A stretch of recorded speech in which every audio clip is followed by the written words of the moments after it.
22,000 कोटींच्या कर्जाची हमी दिल्याचा दावा चुकीचा आहे। NSLT कर्ज सेटलमेंटवर सुभाष चंद्र यांनी हे स्पष्टीकरण दिले। कर्जदात्याकडनं 1 रुपयांचं देखील कर्ज घेतलं नाही। सुभाष चंद्र यांनी केवळ वैयक्तिक हमी दिली होती।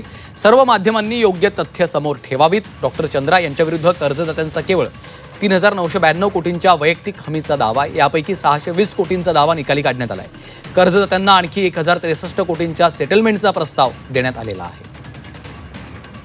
सौरभ कोरटकर आमचे प्रतिनिधी सध्या आपल्यासोबत फोनलाईनवरनं जोडले गेलेले आहेत। सौरभ, आपण पाहतोय की 22,000 कोटींच्या कर्जाची हमी दिल्याचा दावा चुकीचा असल्याचं डॉक्टर सुभाष चंद्र यांनी म्हटलेलं आहे। काय नेमकं प्रकरण आहे? श्रीकांत, काही माध्यमांवर आणि सोशल मीडियावर जाणीवपूर्वक काही चुकीची माहिती सध्या आपल्याला बघायला मिळते। आता डॉक्टर सुभाष चंद्र यांचं अधिकृत स्टेटमेंट समोर आलंय। त्यात त्यांनी म्हटलंय की 22,000 कोटींच्या लोनच्या गॅरंटीच्या ज्या बातम्या आहेत त्या अतिशय चुकीच्या आहेत आणि कुठल्याही देणेकऱ्याला 1 रुपयाचं सुद्धा लोन त्यांनी नव्याने घेतलेलं नाहीये आणि डॉक्टर सुभाष चंद्र यांनी पर्सनल गॅरंटी दिलेली होती लोनची।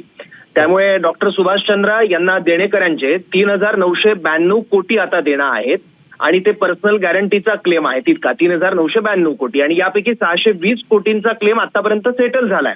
आणि विशेष म्हणजे डॉक्टर सुभाष चंद्र यांनी 1,063 कोटींच्या सेटलमेंटची ऑफर पण दिलेली आहे। त्याच्यामुळे जे देणं आहे त्याबद्दलची कमिटमेंट पण आपल्याला दिसते। आता 24 जानेवारी 2019 पर्यंत कंपनीकडे 45,000 कोटींचं देणं होतं आणि पर्सनल गॅरंटीचे 43,000 कोटींचं रिपेमेंट झालेलं आहे।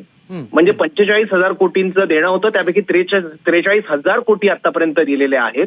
त्यामुळे शहानिशा न करता काही आकडे सध्या फिरवले जात आहेत। काही मीडिया हाऊसेसनी सुद्धा फॅक्ट चेक केलेल्या नाही आहेत। आता 2016 मध्ये डॉक्टर सुभाष चंद्र यांनी आपली नेटवर्थ 39 कोटी इतकी सांगितली होती आणि आता 2017 मध्ये 45,888 कोटीची नेटवर्थ असल्याच्याही बातम्या काही ठिकाणी पसरलेल्या आहेत, ज्या अजिबात तथ्याला धरून नाहीये। वास्तविक एसएल ग्रुपच्या ज्या लिस्टेड अनलिस्टेड कंपन्या आहेत त्यांचं जे मार्केट कॅपिटल आहे त्या मार्केट कॅपिटललाच नेटवर्थ मानून त्या सगळ्या फेक न्यूज सध्या पसरवल्या जात आहेत। त्याच्यामुळे या ज्या सगळ्या चुकीच्या माहितीवर आधारलेल्या फेक न्यूज आहेत त्याचं खंडन डॉक्टर सुभाष चंद्र यांनी केलेलं आहे।